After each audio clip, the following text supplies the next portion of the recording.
Dragon Ball Z, parte 5. O preço do sangue, o silêncio após a tempestade é sempre o mais perigoso. É quando a adrenalina baixa, o corpo cura e a mente, finalmente quieta, começa a fazer as perguntas que não ousávamos formular no calor da batalha. Gohan e Trunks salvaram a Terra de uma ameaça que nem mesmo Kei podia tocar. Mas a vitória sobre o Devorador de Ecos deixou para trás uma cicatriz no próprio tecido da realidade. E cicatrizes, como bem sabem os guerreiros, sempre coçam. A pergunta que paira no ar, mais assustadora que qualquer inimigo, é: quando você luta usando a própria essência de quem você é, o que resta de você no final? E o que acontece quando o passado, perturbado por tantas interferências, decide cobrar a sua fatura? A paz que se seguiu foi diferente de todas as outras. Não era a paz da vitória, mas a paz do esgotamento.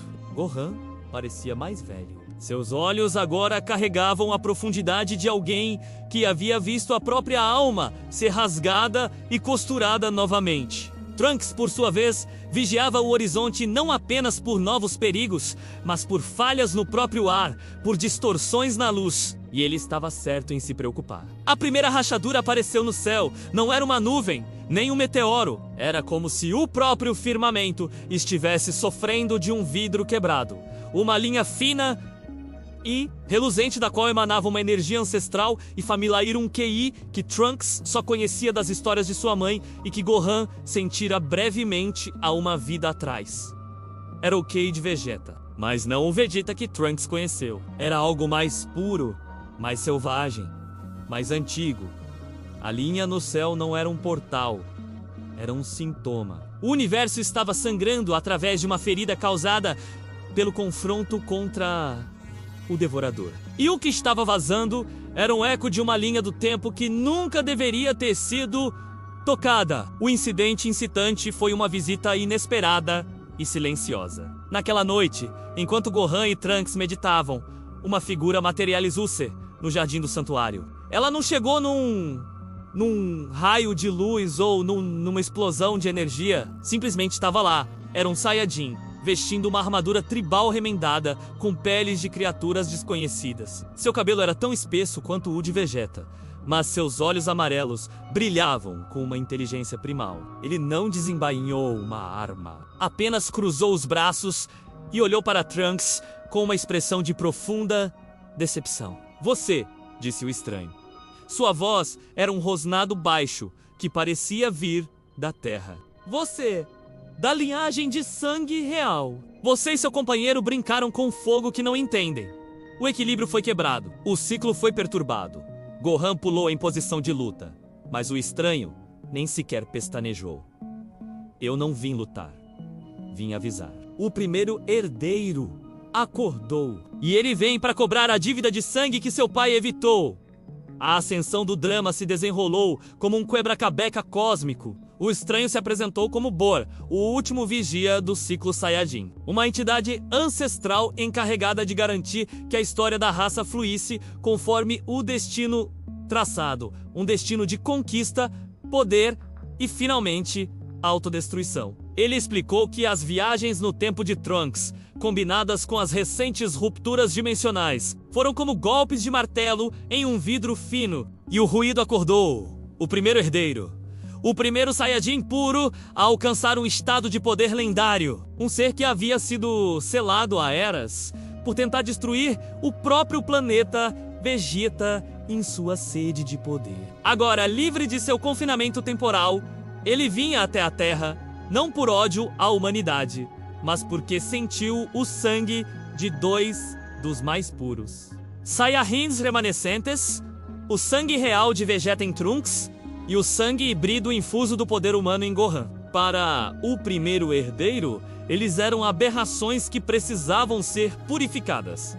E a Terra era o altar perfeito para esse ritual. A batalha não seria pela Terra, mas pela própria alma da raça Saiyajin. O momento de clareira foi uma conversa dolorosa entre Trunks e a memória de seu pai. Ele olhou para sua espada, o último símbolo tangível de seu legado. Vegeta sempre acreditou na superioridade do sangue Saiyajin, mas suas últimas ações foram de sacrifício por uma família que ele construiu na Terra. Trunks percebeu que a luta contra o primeiro herdeiro não era sobre ser mais forte, mas sobre o que significava ser um Saiyajin. Seria a herança um fardo de destruição ou uma lição de superação?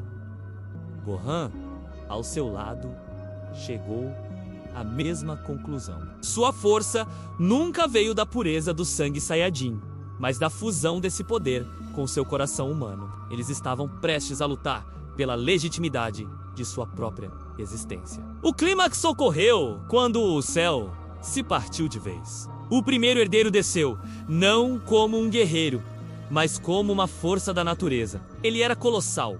Sua aura era vermelha como sangue seco, e seus olhos não mostravam raiva, apenas um julgamento frio e implacável. Ele não falou. Sua presença era uma acusação.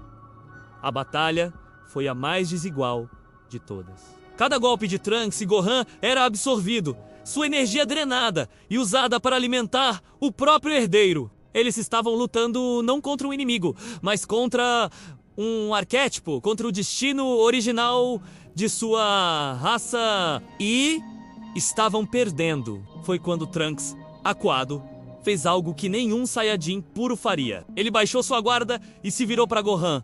Ele não quer nos destruir. Ele quer nos assimilar, nos tornar puros novamente. Não podemos vencer ele com a força que ele conhece. Gohan entendeu imediatamente. Em um ato de absoluta confiança, eles não lançaram um ataque. Eles se uniram, costas com costas, e focaram toda a sua energia não em um golpe, mas em um sentimento. Eles projetaram para o primeiro herdeiro uma visão. Vegeta segurando Bulma pela primeira vez. Goku rindo na mesa de jantar com Chi-Chi e Gohan.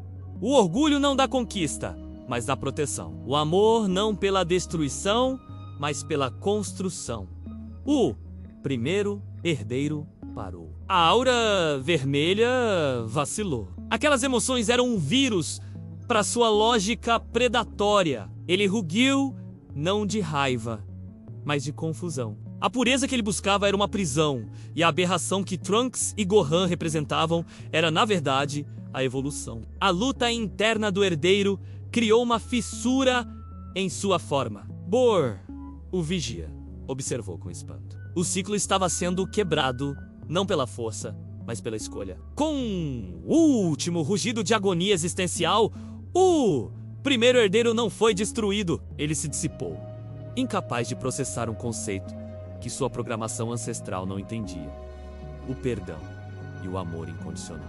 O desfecho foi melancólico.